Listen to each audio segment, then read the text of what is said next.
জ্বর হলে না দেখবে ভাত খেতে একদম ইচ্ছা হয় না। ওই জন্য আমার মা আমাকে এই সবজি দিয়ে সুজির খিচুড়িটার রেসিপি বানিয়ে দেয়। তো আমার খুব ভালো লাগে এটি খেতে। তো আজকে কেন জানি না ইচ্ছে করলো খেতে, তাই বাড়িতেই বানিয়ে নিলাম।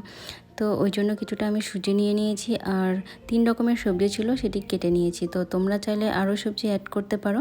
এরপরে আমি সুজিটা হালকা তেলে ভেজে নিই।